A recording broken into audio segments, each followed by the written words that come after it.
Imagine you're in rural Ohio in the early 1970s. You're driving around, scanning through the FM radio dial, just trying to find a good song, and just by chance, you stumble across a milestone in music history. It must have been 73 or 74. We took this demo tape and we gave it to this guy that had a show on Akron University. And so we sent this in and he played Devo songs on the radio for the first time. It was the first time we ever heard Devo on the radio. That kind of thing was starting to happen more and more on college radio stations across the country. Kids barely old enough to vote were heading off to college and suddenly becoming tastemakers overnight. The left side of the FM dial was about to become the home of a musical revolution. I mean, how many careers were launched because of college radio? Because of, a bunch of knuckleheads spinning records for no money. A very simple question with a very definitive answer. Would REM have been REM without college radio? The answer is no. College radio was essential. If college radio didn't exist back then and we just had to rely on word of mouth, it would have been hard. College radio definitely helped. Yeah, we couldn't have done it without college radio play. It's not like the mainstream radio stations were going to play that. College radio was it. College radio was thankfully the one thing that embraced us, but it was also the one thing that we wanted to be embraced by. Without college radio, for sure, it would have been different. It would have... Yeah, we would have been doing Taco Bell commercials. Right. College radio was a dominant force in the music industry for decades, and it also launched the careers of innumerable entertainers and journalists. It was the perfect platform for young and up-and-coming talent to master the art of broadcasting. But with diminishing influence due to the rise of online streaming, college radio is threatened by short-sighted university administrators who no longer see the value in student-run broadcasting. Is there a future for college radio? For now, let's go back in time. College radio was about to change my world, and thousands of kids like me were about to change yours.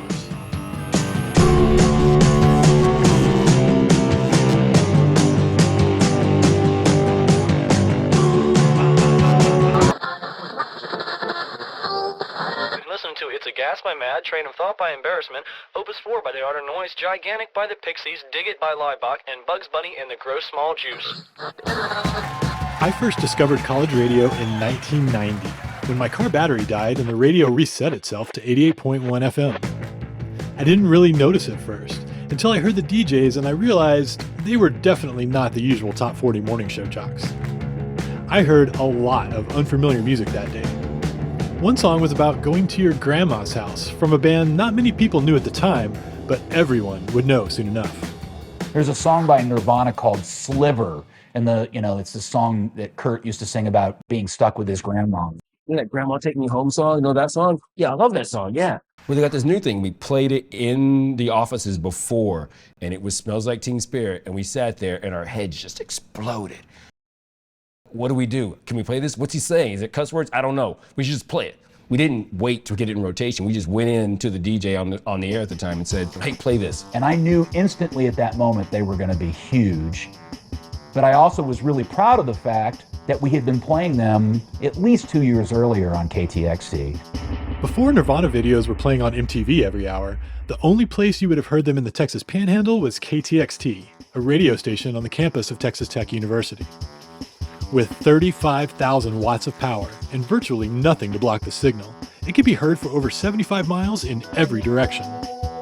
They covered a lot of territory, and we were just as powerful and as impactful as a signal as any other station in town. I'm sitting here listening to this college radio station, which, by the way, at the time I didn't know it was 35,000 watts of power. I didn't know that it competed with the other FM stations. I'm like, this is just a student. What's it going to sound like? It's going to sound like, It reached out to New Mexico, went up closer to Amarillo, down south towards Abilene, and it was reaching people that never had access to this type of music before. Having KTXT in a town like Lubbock, Texas, it meant a lot, not just to the kids that were coming there from all over the world to go to school there, but to the kids that were already there. You were building a music community of people that felt like they were outsiders. The idea that maybe there was a gay kid or somebody that was into goth or something they were only getting access to in very small bits and pieces, to be kind of exposed to this whole other world, I think was really special and unique in that particular time and moment. I was just a junior in high school that fateful day when I first heard KTXT. I'm the one on the left, unfortunately. Little did I know that within a couple of years, I would be a DJ, broadcasting to thousands of people every week on that very same station. And eventually, they even let me run the entire thing, despite my decision-making skills being mediocre at best. I mean, this picture was taken at night. Anyway, I'd been on the tech campus a few months when a friend mentioned that the radio station was hiring DJs. For the first time in my life, I actually took some initiative. I walked across campus, through the doors of the journalism building, and into the offices of KTXT. My story wasn't all that different from most people who got involved with college radio. Most of us just kind of found it. Somewhere along one of the little introductory courses, they were walking us around campus, and they pointed to the journalism building and said, "Hey, we have a college radio station." I thought, man, that sounds like fun. I would love to do that. And they said, well, you know, you can actually get a shift there even as a freshman. And that's when I decided to go to Lubbock to go to school, is because I had no idea what I wanted to do for a career. I'd never thought about doing radio for a career. I signed up and they gave me a shift, and 30-something years later, here I am. I decided that communications was my major, and where I wanted to go within communications was radio. And discovered that there was a station at the school, and that was it. Just walked in one day and said I wanted to do it, and it took off from there. One of my dorm mates was like, I'm on my way to the radio station to see about volunteering, and I was just like, what? Because I had been listening to it because the music that was coming out of my little radio was amazing, and I had no idea that anything like that was possible. I didn't know that anybody could be a DJ. One day, a friend of mine in a class I was taking said, no, I'm a DJ over there. I'm a sports guy too. What are you talking about? You just go, yeah, they have a big meeting. You come down and you just sign up and they tell you what to do and you go and you train. And well, shit, I can do that. I met somebody, like a freshman who had a show at the station, and he would oversleep. So sometimes I'd just go in and do a show for him. Into my sophomore year, I went to the college radio and said, can I work here? I don't really have many friends and stuff. I was like, sure. I was like, wow. Regardless of how we got there, once we did, we found ourselves surrounded by like-minded people from very different backgrounds. Sure, some people came from large cities with vibrant music scenes, but most of us definitely did not. Yeah, I came from a really small town. I grew up in a small town in Pennsylvania. I grew up in a really small town in North Georgia. I showed up in Athens and it was culture shock. So for the first 2 quarters, I didn't really know anybody. And it was the end of the second quarter, I went up to the radio station and I never left. You know, there were a lot of people that the radio bug bit pretty hard. And you could always tell, you know, pretty quickly who those were, because, you know, they're not just at the station when they're supposed to be, they're there when they're not supposed to be. I really did feel like I found a community when I went up those 5 flights of stairs in Memorial Hall, because suddenly I was meeting people who felt more like me. For those of us who felt like an outcast, college radio kind of provided a platform where we could express ourselves with people that understood us. And I think a lot of us, especially from a small town, we needed that, and it became a sanctuary. To this day, the oldest people I know, in terms of not age, but how long I've known them, are people that I met on the 5th floor of Memorial Hall, at the top of those 96 steps. You know, and that includes my wife. It was very, very important to me. Like, it had started my career. It was I had met my wife there. There have been some, you know, marriages and things like that post-graduation. Just a riot of people. It's just the geekiest, funniest, most devoted group of people. That camaraderie of all those people that came and went was really strong. The tribe that we created at that little college radio station, those relationships and those friendships have carried me through for the rest of my life. Some of the best friends I've ever made were my friends I made at WUOG.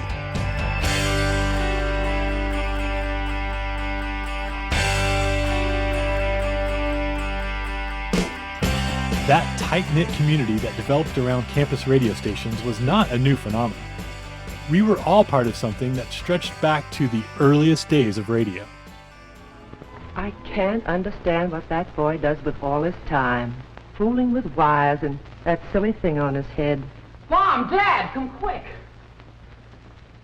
Dad, quick, listen, there's music on the air. Well, if that don't beat the... So most people seem to think that college radio started in the 1980s because that's this perceived heyday of college radio, and a lot of people have nostalgia around that period of time. So I really like to remind everyone that college radio began in the very earliest days of radio. So when you had the first licensed radio stations in the United States, you also had colleges and universities who were doing radio at that time.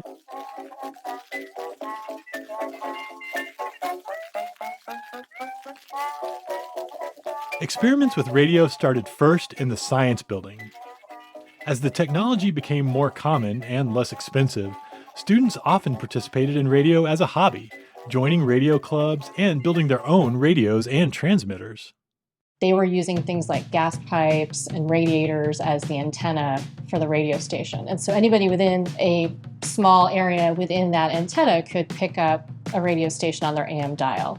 So that was carrier current, and that was a huge turning point for college radio because suddenly kids all over the country could start up their own unlicensed radio stations. All right, Charlie, you're the chief engineer here at WMUC, Maryland University. Now listen, as one of your disc jockeys, I got a complaint to make. I come in here every night, I do a 2-hour record show, work my heart out, I ask for telephone requests, and nobody calls up. And you know why nobody calls up? Look at this crummy old microphone. This was a microphone I'll bet they used at Union Station to call trains. And this phonograph, look at you wind it up. And the control panel over there looks like a pinball machine. That's why nobody hears us on the air. No, man, that's not why nobody hears us on the air. Well, why didn't anybody ever hear us on the air? We ain't got no transmitter.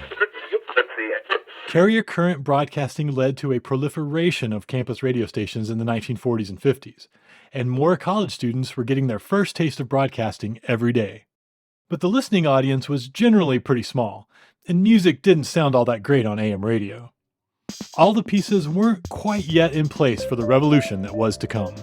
Legend has it that the students that were running KPCR were trying to see if they could get beyond carrier current. Cables may or may not have been connected to the local railroad tracks to expand the signal beyond campus. Ultimately what happened is the story is the FCC inspector came out and said, you know, if you're going to do this, you really should get an FM license and do it properly. Good evening, ladies and gentlemen. Welcome to the formal opening of WGRE, DePaul University's own FM radio station here on the campus at Greencastle, Indiana. Our opening night tonight is an event to be remembered in the history of DePaul. In fact, in the history of radio itself, for WGRE is the first 10-watt educational station in the country. When the FCC began granting 10-watt FM licenses to colleges and universities, the door was open for campus radio stations to take to the airwaves. These relatively inexpensive 10-watt FM stations couldn't broadcast very far, but it was usually enough to cover the campus and a few nearby neighborhoods. And music sounded much better than on AM radio. This was important because music was also a major part of the youth-driven counterculture that was starting to flourish in college campuses coast to coast. Artists were recording albums that were too weird, too experimental for commercial radio. But they were perfect for college DJs who wanted nothing to do with the mainstream. Every person that walks into a college radio station who's new becomes a guard. They become this sentry that's walking around the radio station making sure that the music that you hear on commercial radio doesn't get played, that the sameness and mayonnaise middle that defines 95% of our culture does not enter their zone. As commercial radio stations tried to appeal to that mayonnaise middle, programmers developed formats like Top 40 and MOR for middle of the road, both designed to minimize the risk of losing listeners by playing anything too challenging. Commercial radio in the 1970s was becoming increasingly safe. It was bland. It was not cool. I'm in my little beat-up Volkswagen Beetle with a mono speaker, and and I was listening to radio. And, you know, there was local radio that I wasn't that into. It was the kind of thing where you would hear the Beatles and you would hear Dinah Shore and then you would hear Bayport 5. You know, it was just a mix of stuff for the parents and then there was a grandparent station that nobody listened to. I didn't want to hear that. I wanted to hear this new stuff. And so the only place I could find it was on Akron University had a radio station. When somebody said, I'm going to play the whole Jimi Hendrix album, you went, you know, and you heard a whole Jimi Hendrix album, and that was amazing. I turned on the college station from Winston-Salem, where I'm from, not expecting much, and heard way more like Buzzcocks and Clash and stuff like that. He would go out on the roof and throw the albums like Frisbees. And that was our way of saying, we're not going to play Boston. We're not going to play Journey. You know, where's the new Buzzcocks? We'll play that. That was when Journey and Boston, all that terrible music was happening. Diva was kind of my salvation, so I wanted to go be able to play those kinds of bands on the radio. Devo specifically, obviously college radio was integral. Nobody knew who we were. We weren't on the radio. We weren't on pop radio. We weren't on the Billboard charts at all. But college radio definitely were there for us. The students in college radio were more than willing to play whatever music turned them on. They didn't have to worry about ratings. They didn't have to worry about losing advertisers.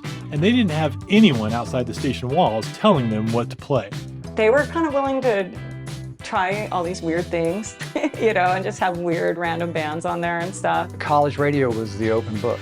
They could write their names, they could write their chapters in that book without any obstruction or interference. I think that is one of the real strong points of college radio, is that it allowed those bands to be who they were.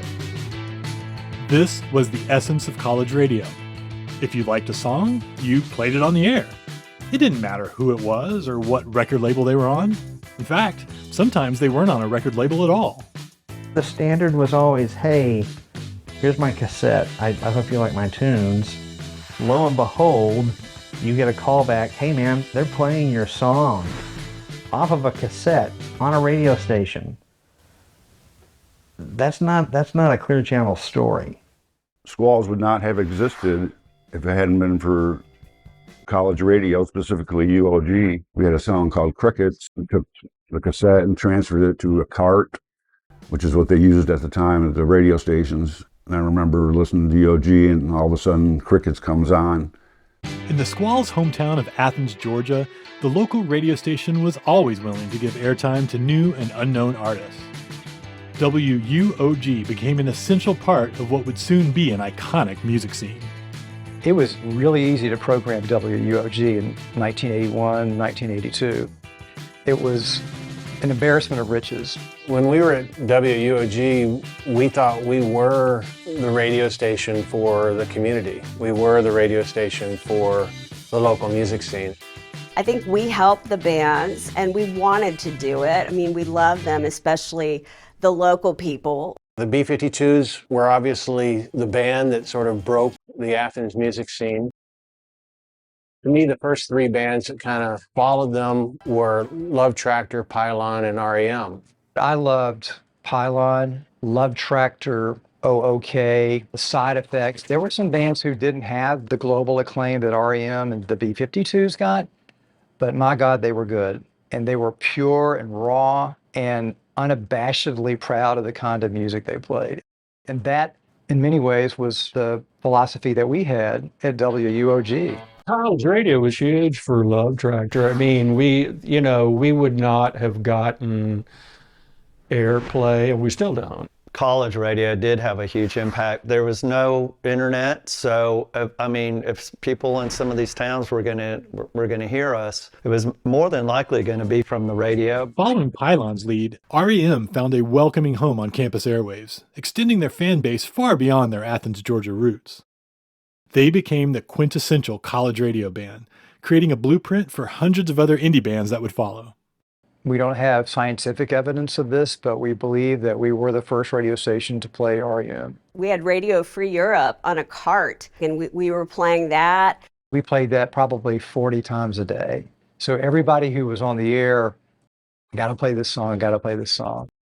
To me, what separated them out, made them more likely to be championed by college radio, made them like worth fighting for. I think just that they were really doing what they loved for the love of the game. They weren't doing it for commercial purposes. They weren't doing it to fit a format. They were just trying to make their art. They were trying to make their statement. REM never, they were not boastful people, and so we just had no idea like how popular they were across the country until we started working for them, and we're like, wow.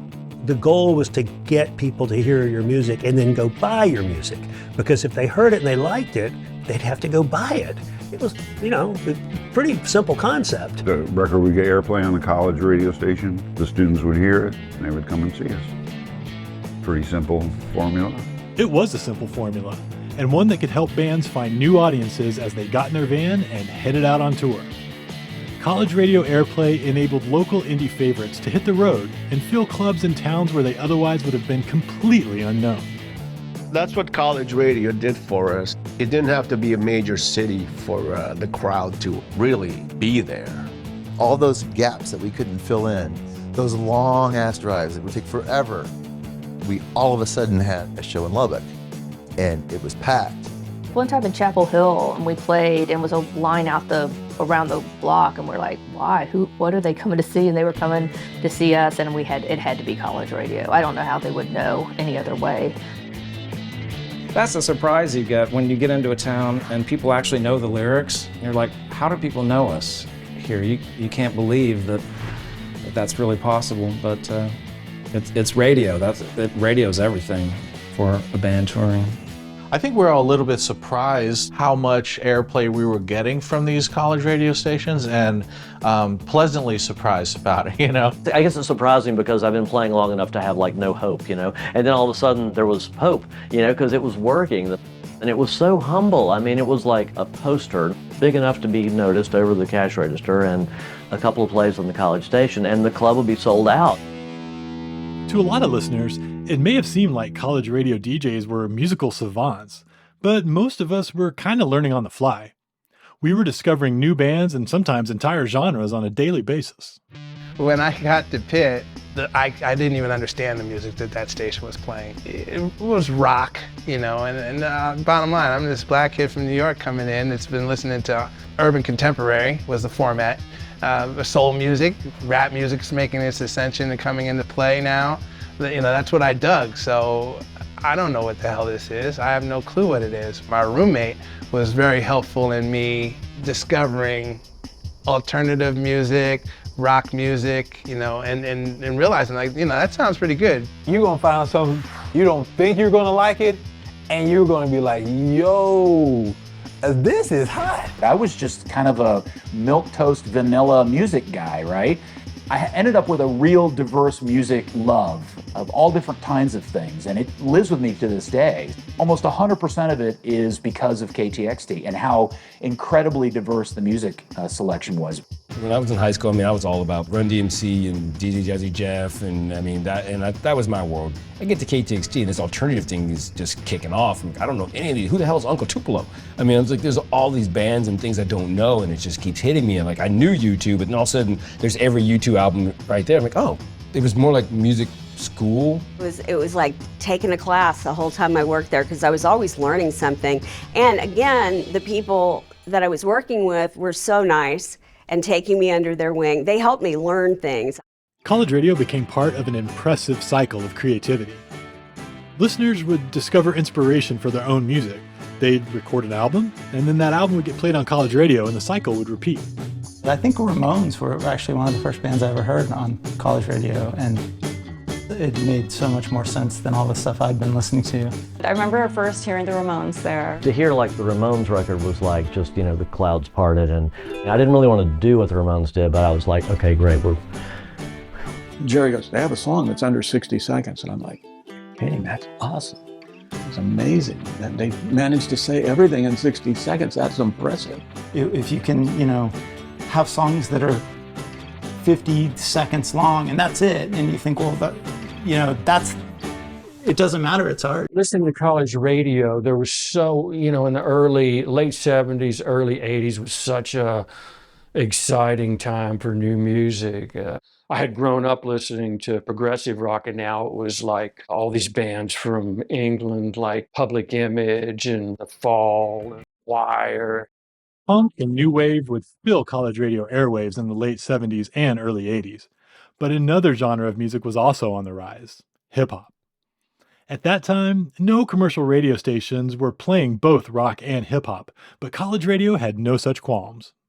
Different DJs could play whatever they wanted. So like we had a guy that would play like rap music, and that was the first time I'd heard some of that stuff, like Curtis Blow and Run DMC. It was the perfect platform. You know, I'm in a sense the boss. I have a very big latitude for calling shots, showing people if we do this, meaning incorporate more black music into the format, it can work. It sounded great. Like if you heard something from Joy Division and then you heard KRS-One back to back, that was such a cool sound and you weren't hearing that anywhere else. That's what you have to be in that space. Eclectic, contemporary, progressive. We're not just going to play country. We're not just going to play R&B. We're not just going to play hard rock or alternative rock. We're going to meld all of this and make it sound good. Hi, this is Mitch Easter from noted Delta Blues band Let's Active, reminding you that you have to listen to KRUI 89.7, Iowa City's Sound Alternative. Hey, this is John Flansburgh of MIB Times. You're listening to WRFL 88.1 in Lexington, in stereo, radio station. Hi, I'm Amy. I'm Emily, and we're the Indigo Girls. You're listening to WMWC 91.5 FM. We love it. Record labels and concert promoters couldn't help but notice the effect college radio airplay had on their bottom lines. But they needed more information. Which of their artists were being added to college radio playlists, and where were they getting the most airplay? The thing about being in the business is that you have to have a report card. For promotion people, is every Tuesday, you know what radio stations add your records. And all of a sudden, there are these CMJ charts. It was a really big deal to have a #1 college record because it would give the label the reason to go then chase another format. The CMJ was like a Bible for college radio stations, so we would get this publication and see what bands were being played at other radio stations. We also reported our charts to CMJ, so it was kind of exciting. And I think for a lot of college radio stations, you know, even through the 90s, they would look to CMJ to kind of figure out how to program their station and what to play. CMJ, the College Music Journal, we just started seeing our records on the charts. Like I think a few times we even made it to #1 on there, and it's like, wow. So they were really playing us. CMJ was the big thing, and we were like pretty much #1 on the charts for a long time. And that really got us the crowd on our side. Not because of the chart. I mean, we're charted because the radio stations were playing us. Within a few short years, CMJ was compiling hundreds of playlists each week from stations across the country. Armed with that information, labels and promoters increased their efforts to reach the college students who could make or break their latest album. You would get boxes of records. It would be vinyl. CDs weren't really a thing yet. And every day you'd go to the mailroom and there'd be stacks and stacks and stacks of records. One of my great joys was just seeing all the stack of records that had come in that day and just sitting down in the record library and just popping the needle on each track and see which ones we might like. It was just absolutely glorious.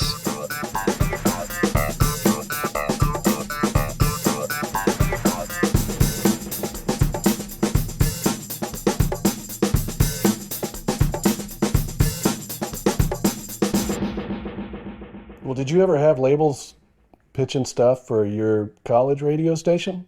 They would essentially, like IRS Records, for example, would just send us every month like a stack of new releases. I don't remember anybody contacting me specifically and saying, "Are you playing our record that we sent you last week?" And I bet if they did, I probably would have made it a point to not play that record. That's what I was wondering, yeah. College stations that weren't getting phone calls from promoters in the early 1980s would be getting plenty soon enough. Promoting new artists to college radio was becoming an essential part of selling records and concert tickets. Large record labels often had entire college radio departments, whereas small indie labels and unsigned artists had to be a little more DIY with their promotions. I remember, this is back in the day, but like hundreds of CDs me stuffing, you know what I mean, and sending it out to college radio. So I had all the lists. I have my little card file here, and it's still in alphabetical order. I can't believe I was that organized, but so there's, a lot of stations there. This is a whole stack, and 90% of them are college radio stations. Alan Restrepo, the guy who owned Carpe Diem, came in one day and said, okay guys, your record's ready. I've printed up these press kits, and he presented us with this list of 300 college radio stations. It's like, this is how this works.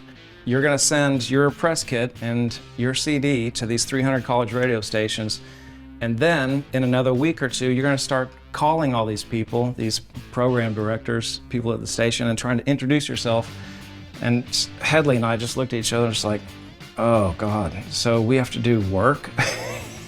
One of the best ways for artists to promote themselves on college radio was showing up for an interview when they came through town. For students, it was the chance to interview their musical heroes. For the artists, well, it could be a bit of a challenge just getting to the station. We had lots of adventures trying to find the radio stations on campus. It would be stuff like, you pull around here and then you take a left at the dumpster, and then, there's going to be like a brick propping open the door, like on the back of a nondescript building. Yeah, it's very interesting, like where they put these stations at the universities, you know what I mean, where they get stuck. But then once you go there, it's just like another world. First college station I ever went to was KSYM in San Antonio College. And when I went, I was like, oh my God, this is it. It was, it wasn't anything fancy. And I didn't have any preconceived notions. I didn't think it was going to be some fancy place or anything, but super charming nonetheless. And yeah, and in retrospect, exactly what it should have been, of course. College radio interviews were as unpredictable as the music. Nervous and inexperienced students interviewing rock bands was a recipe for great radio or disaster. Well, they were usually great. Usually it was a really nice person that was part of the scene, and like I say, there was this sort of like, almost like tribal, like you're one of us kind of thing that was really good, and that lasted for a few years, And then sometimes they were real, bombs. Stephanie at KTCU would have us in and just give her show over to us. I'm not kidding you. When I would leave there going, yep, that's it. The FCC is going to burn this place down tomorrow. We're done. You are going to be flunked out of communications. We have done it. The DJ, he was telling me, I just want to make this go smooth for you, and because he liked the record, and he was very nice and everything. And he says, is there anything you don't want me to ask? And I said, people ask me this all the time. Every frickin' interview is Possum Kingdom about vampires. And if you ask me that, I will stand up and I'll walk right the fuck out of here. And he goes, okay, can I ask you what the song is about? Yeah, I'd love to tell you what the song is about. And so we get in the middle of the interview, and he gets up to cues up that song. He goes, before we play this, you want to tell me what the Possum Kingdom is, the first single. You want to tell me what that's about? And I said, vampires. His just jaw dropped, and he just sat there and just hit play on the song, I think, and that was the end of the interview. Interview over. At the same time that there's people that would never get into Devo for anything other than, either kick-ass rock and roll or bitch and dance music, there's still a group of people that write letters and, tell stories. And we have Green Day here in the studio with us. Tell us about the record that you're working on. Right, you just have a 7-inch with 4 songs on it. Yeah, we did it in 2 days. We did it. It's an album. It has 96 songs on it. And you recorded that in San Francisco? Yeah, we did all sticky covers. None of which you didn't hear any of it. No, it's got 10 songs, and the title of the album is called 39 Smooth. And we've got Kim and Thurston from Sonic Youth here in town. They're not playing anywhere, they're just here. They've got a new record, CD, cassette. Goo? It's called Goo. It's named after this girl who plays drums. Let's play the song then. Yeah. Let's play that one then. Let's go. Let's play that song. Let's play it. To me, it's always the most fun because you go and you meet these people that are just as obsessed with music as you are and just as crazy for all of it. More or less, I just remember the DJs that were playing there. They were very enthused. They were record geeks, really into music. They were eager, you know, they were like so pleased that we were there. We always felt like incredibly welcome. Sometimes they'd let us like read the weather report and whatnot, you know, or do some of their interstitial like announcements. You immediately have something in common. You walk into a station, you start looking through their playlists or through all their, you know, records, and yeah, it's just immediate bonding. But it was mutual energy. It was just like you were excited, we were excited, and to be in that world. And actually, it gave practice to do other interviews later on. You can't tell by this one. They didn't look like rockers either. They were just t-shirt. They looked like us. So like, cool. You know, we weren't intimidated. And they didn't have the DJ voice, which was a relief. It wasn't like, well, it wasn't that kind of, but we played a few songs or something, you know, so everybody in the band maybe takes something. When we did those, typically there were people who wanted to talk to us. Right. People who liked our record, not people who were being forced to interview us. Well, you know, mainstream radio, you'd be sitting out in the other room waiting to go in, and the guy being there goes, yeah, they got the song, whip it. Wait, you know, I whipped it just the other day, ha, ha, ha. And we're like, you're an asshole. Wait for 45 minutes to get, I don't know, 15 seconds with Gator in the morning or whatever the fuck guy was called, so. Sorry, Gator in the morning. Yeah. Something a lot of bands discovered while visiting campus stations was the secret internal debates and opinions about music held by the staff, which were often put into writing on the album covers themselves. Back in the day, conversations would actually happen on the records themselves. There'd be commentary written all over the jacket of the record. We went to one, I think it was in Tulane in Louisiana, and we get there and the person that's supposed to interview us isn't there, and they have to call them like, you're supposed to talk to this band, and the person shows up and they're like, you know, and they're like half asleep and everything, and they don't know who we are. And then they find our record, and somebody else has already put the you know, they started putting stickers on the records to describe them for the DJs to pull out and see if they wanted to play them or not, and it said, this is really terrible. Don't play this record, yes. Just sort of went downhill from there. And one of the funniest things would be like they would go and bring us like their copy of Chomp and say like, you know, look at all these notes that were written on it by, like I said, the DJs, you know, would leave notes for other DJs that worked at the station, little comments.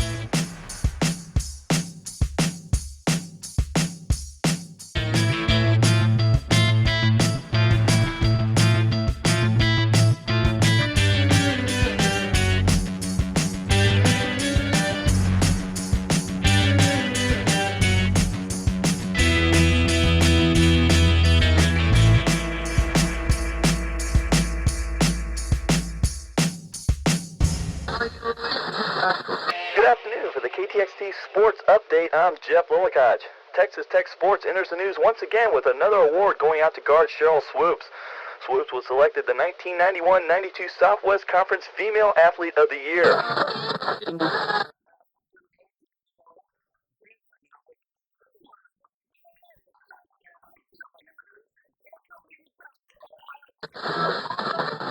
College radio was about much more than just music. Numerous broadcasters who went on to cover sports professionally got their start at the campus station by reading headlines and scores, hosting call-in talk shows, and recording interviews with local sports figures. I learned not to ask the wrong question to a very, very large man who could probably crush my larynx with his finger.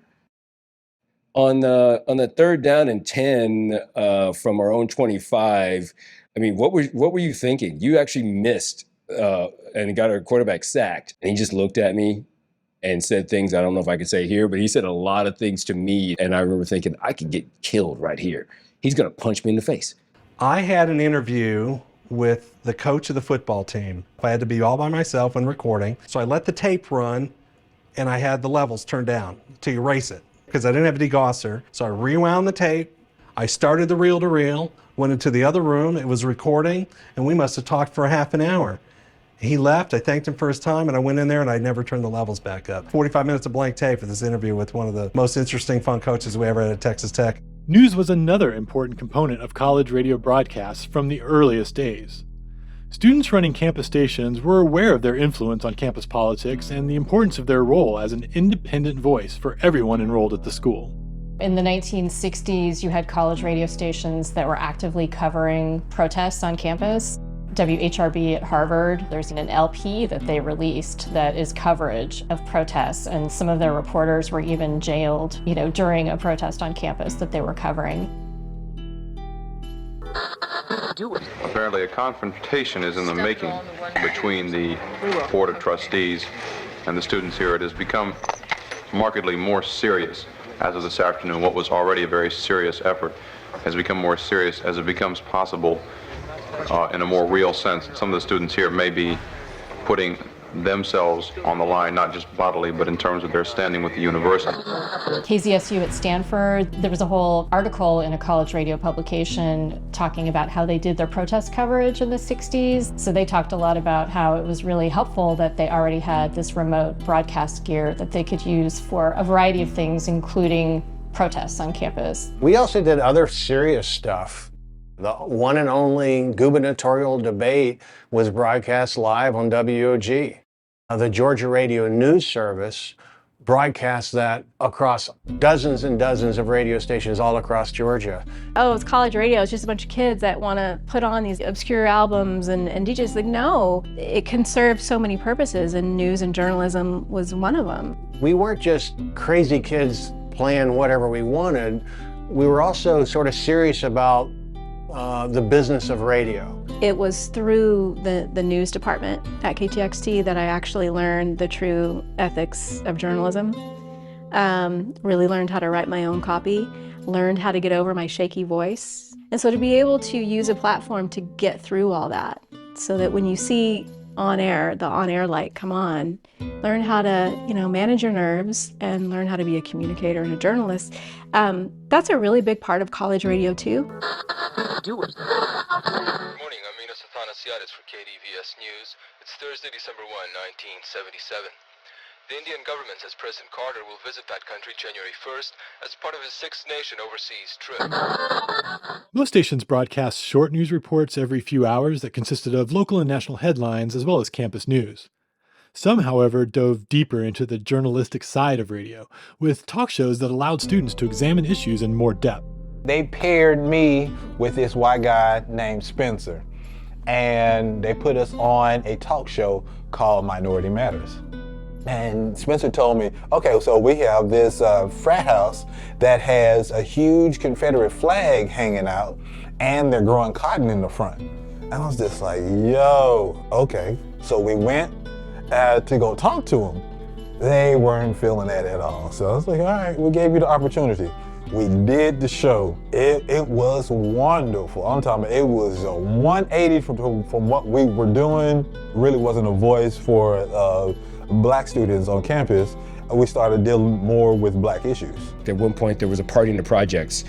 A sorority and fraternity had a party where there were people in blackface and wearing Mexican sombreros. The pledges were looked like slaves and in chains and things. And somebody caught these pictures, and we wanted to report on it.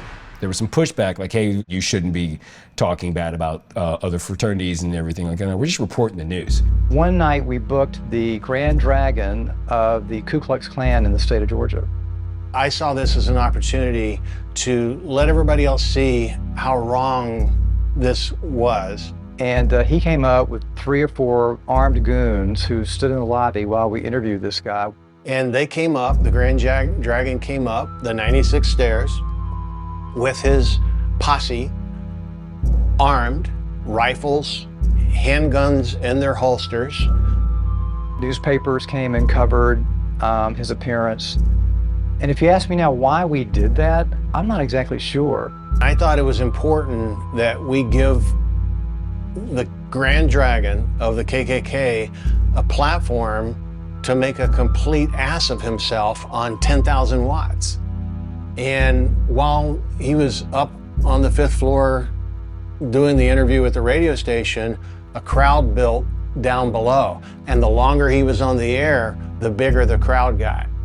And so when they exited, they had to exit through a very large, heated group of students who had come there to drop F-bombs and call them all kinds of names as they walked through the line. And that's exactly what I wanted to have happen.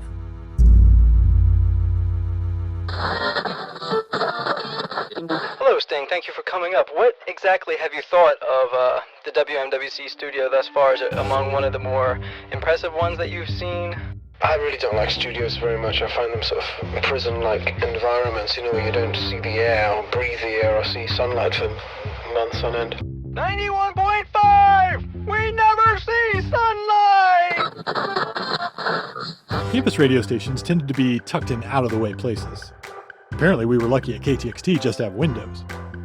A lot of the time, stations are stuck deep in a basement or on a forgotten floor at the top of several flights of stairs.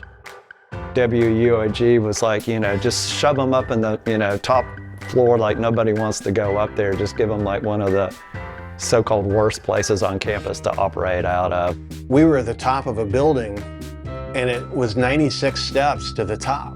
So every time you go to the radio station, it was 96 steps up and 96 steps down. No elevator, 5 flights of stairs up, 5 flights of stairs down. The stairs, just getting the drums and the amps and all that stuff, especially UOG, we're just like, oh my God, can somebody help us? I mean, the people that work there would say this happens a lot where people might get on the air like soon after arriving and you can kind of tell they're out of breath because they just climbed like 5 flights of stairs. So they'd be like, you know, you need to get here a little early to kind of, you know, calm down because it's quite a hike up there. We never saw, you know, anybody from the university. They weren't going to walk up those 96 steps. That fact that we were up there by ourselves gave us this sense of freedom. You could kind of enjoy like being relegated in that way, treated that way, and make it into part of your lore. It was just this old building that had been on campus forever, and we'd try to repaint it once a year, but it was kind of a rundown joint, and but it was our home. Every now and then I would fall asleep after a late night shift at the radio station and just go to bed on the couch, wake up and go to class, come back, see what the records were that had come in that morning and listen to them. So it was a pretty good gig. I visit radio stations all over the country, and that's something that I always keep an eye out for is the couch, because there's always an interesting couch with an interesting story. I've had people warn me not to sit on a particular couch because they know what has really happened on it. Everybody who's ever been in DJ has sex on the air. I have had discussions with my alumni friends about this, like, oh yeah, and they'll tell you how that went down. 4 times the foolishness with 4 times the music every Thursday from 7 to 10 with your hosts, James. Nice hair, Cheesewad. And Dennis. Up yours, loser. Come and share the love. It is kind of funny. I went back to visit KTXT a number of years ago, and it hit me like a ton of bricks walking in because it smelled just the same as it did when I was there. And you know, everybody knows about smell and memory and all that kind of stuff, but that's one of the few times in my life where it has really hit me that strong. WHRC was in the basement of the dining center, and there's a very particular smell as you approach the radio station. I actually smelled the same smell a few years ago in another radio station, and I think the connection must be the smell of industrial dishwashing must have been similar in both places. That kind of institutional paint and cleaning solution smell that, you know, it had. First of all, I remember the smell. You know, that was unmistakable. And that was obviously the smell of marijuana that hit us before we got to the door. Being in the booth always smelled like cigarettes. The station itself and into the booth smelled like vinyl, and I've always loved that smell. The smell of when you would take an album out and the way the sleeve smelled, I don't even know how to explain that. And microphones actually have a smell too, which I came to be very fond of. I know that sounds twisted, but I love the smell of a microphone. We had a window that overlooked the campus, and I would stare out, as I was listening to the music that I was playing as a DJ, I would stare out that window and realize that you've got power in your fingertips and you're playing music that, you know, students are waking up to and they're listening to it. There was a window that was on the other side of the board that looked out on the main circle of campus. And I think about this quite often, about standing there and learning how to do radio, learning to be a broadcaster, doing really stupid things on the air, and just watching all the students walk around and wondering how many of them were listening to the radio station. One of the best things about college radio is that it isn't just a phenomenon that happens in cultural centers like New York and Los Angeles. In almost every part of the country, you can search the left side of the dial and find a college radio station playing cutting-edge music. When you're talking about college radio stations that had a huge impact, obviously you mentioned WUOG. WRAS in Atlanta is a 100,000 watt college station. So they were bigger than most of the commercial stations. They were hugely, hugely influential. There was a cluster in Boston, so you had Boston College, you had Emerson, ERS, you had Harvard, HRB. So you had that cluster and they were really, really, really impactful. Cleveland had a whole cluster, whether it was Case Western or John Carroll or Cleveland State and Oberlin. There was like 5 or 6 stations that would really impact the market in terms of ticket sales, in terms of selling records, etc. KUSF in San Francisco was wildly important. KALX in Berkeley also important. Luckily in the San Francisco Bay Area, we have a lot of college radio stations. KFJC, where I'm now a DJ, it's at Foothill College. KCSU at Santa Clara University. KSJS at San Jose State. And KZSU at Stanford University. Weird stations like in Iowa, there were 2 important, KUNI and KUOI were great stations. In Buffalo, there were a couple of stations. So everywhere there was a little cluster that you could get stuff done. When you think about it, a bunch of inexperienced college kids running a radio station is kind of the perfect setup for a sitcom. None of us really had any kind of prior experience in broadcasting. We were all just figuring it out as we went.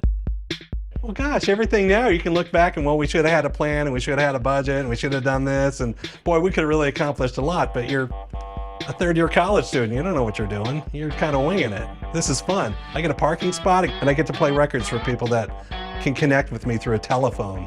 Like, I really wanted to do morning radio. And we were having a hard time getting people to do the morning shift because it was, you're in college. Who wants to get up at 5 in the morning? So we're like, let us do it.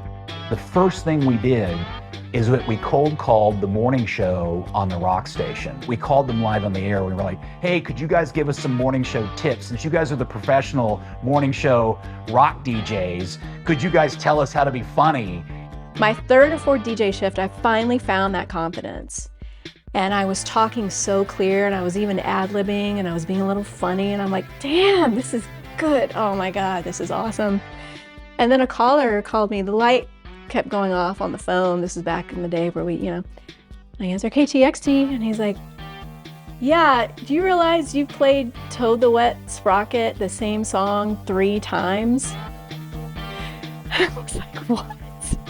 One day I woke up and like any good GM or station manager, you turn on the station to see what's going on, dead air. So I call the guy. So, are you there? Yeah, he's there. And you can hear music in the background. And he's been doing a show for like 3 hours and the transmitter was never on. He forgot to turn it on. This one guy, we put in an overnight slot and he gets on the air and actually starts bragging about how he's not going to do what the station manager says. So, like, oh geez, come on. Drive down to the station at 1 o'clock in the morning, boot the guy out of the suite, and he actually showed up for work for his next scheduled shift. We put on side 1 of The Cure's 17 Seconds album. Then we'd go out to his car in the parking lot and listen to it and smoke a joint. And monitoring, making sure that, the record didn't skip or anything like that. We were just doing our own thing, If that meant somebody had a beer during their shift or somebody was smoking weed, it wasn't weird or unusual. It was just what we were doing and having fun. Probably the biggest problem we had, we would print out on a new digital printer the playlist, and it was a dot matrix printer. Well, the problem with dot matrix was 8s and Bs all looked exactly alike. There was a band, 808 State, but on the dot matrix printer, and you can see it on the playlist, it looks like Bob State. They would go, hey, coming up next on KTXT, Bob State. And you could hear Dave screaming from down the hall, it's 808 State! 808! While the 1980s and 1990s are thought of as a golden age for college radio, it is very much still alive. For evidence, you don't have to look any further than the recent popularity of College Radio Day. The annual event, organized by the College Radio Foundation, is celebrated by hundreds of college radio stations across the country and dozens more overseas. College radio has changed at every part of our history. I think that the interest remains, and it just might look a little bit different than it did in the 1980s. I think college radio it's been cyclical. I think now it's not really a factor when it comes to streaming or a factor when it comes to record sales or any of that, but I think what it still provides is that sense of community. We've gone back to the way it was at the beginning. I think that's the beauty of the whole thing, is that, you know, KSPC is providing a bridge from campus to the community, and we have lifelong listeners of this station who will tell amazing stories about how it impacted their life. I see college radio up close and personal through my job, and I don't think it's changed at all. It's still students playing what they want, doing what they want, and most of all, I think what hasn't changed is they're holding off what they don't want to see happen to radio. These kids are coming up with shows that I wouldn't even have thought of, and they are carrying on the tradition of college radio, and I'm so happy about that.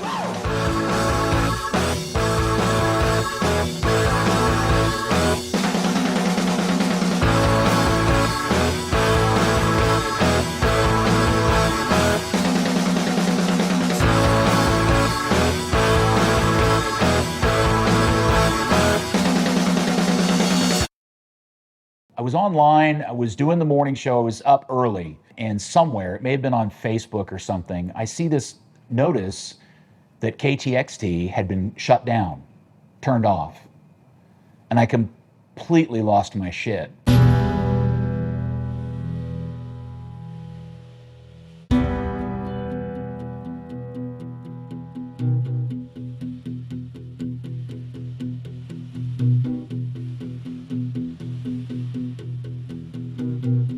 By 2000, we see KTXT no longer under mass communication.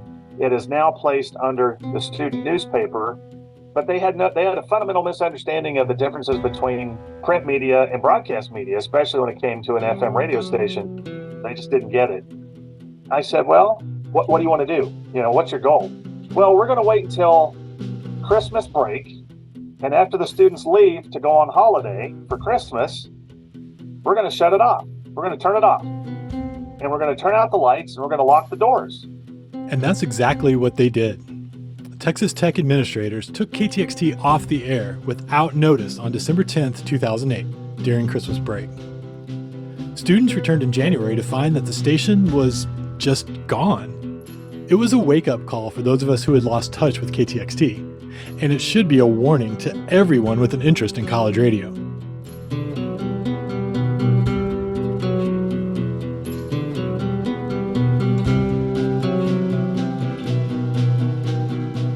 Stations are more vulnerable than ever before, and they need vocal support, not just from students, but from alumni and the communities they serve. I just don't know how much space there is left for terrestrial broadcast, and I hate it. It's really disappointing and sad sometimes to see when a college decides to give up an FM radio license. There's real impact there that I think is lost if a college hasn't really invested in that opportunity, or let it slip through their fingers like shutting down KTXT. There is still value in having a radio station and having people participate in a community of people who are interested in being around, like the culture of music and radio. And that is the reason why people look so nostalgically on their college radio experience, is because you're part of a culture and you're part of a community. It's more than just the music and the content that you produce. Once you get rid of a radio station, it doesn't come back. You can sell it, and then you have to buy it if you want it back, or buy another signal. I've worked at Texas Tech long enough to know that these things come in cycles.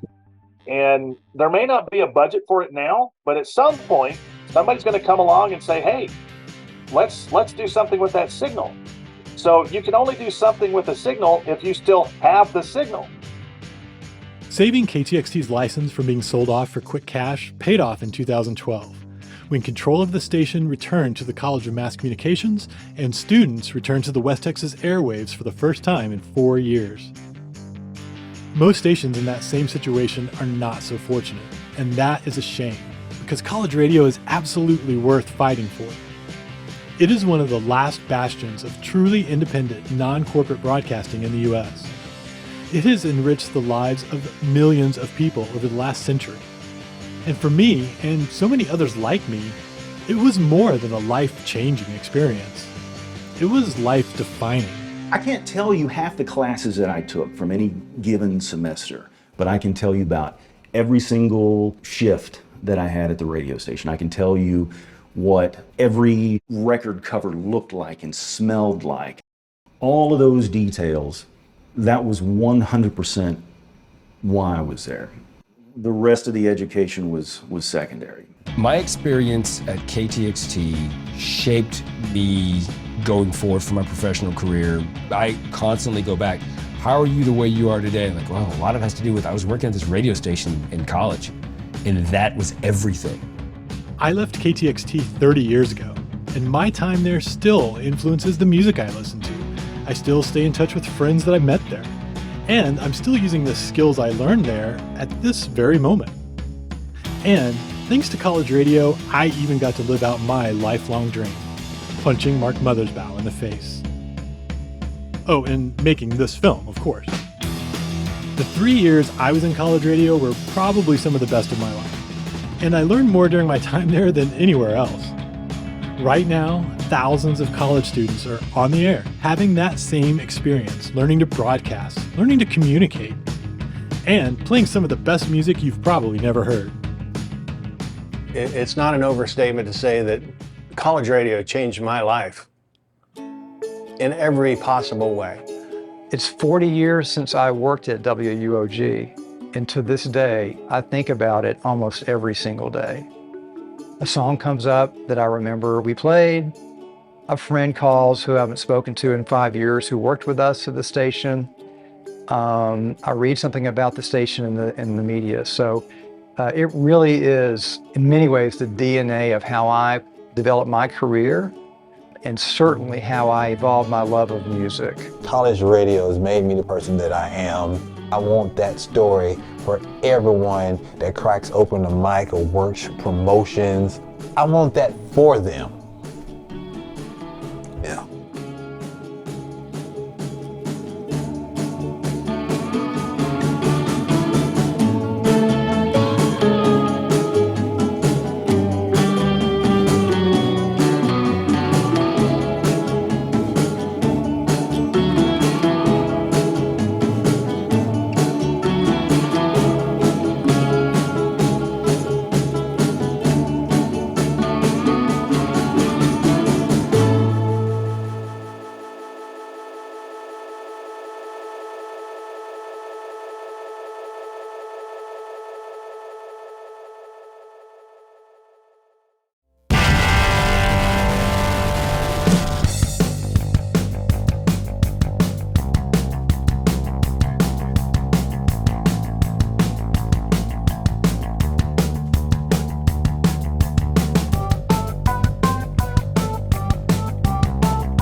Programming on KALX in Berkeley is made possible by you, with a little bit of help from your mom. Deep Mission. My name is Merculogic. I'm Joe. Kelvin Einstein. Placeholder. Oh, that's right. I'm being Karnak. Okay then. Tiger Lily. Microtone. Mega Soup. Sparkle Motion. DJ Twinkle. For Imaginary Radio. Mike Burma. Burma.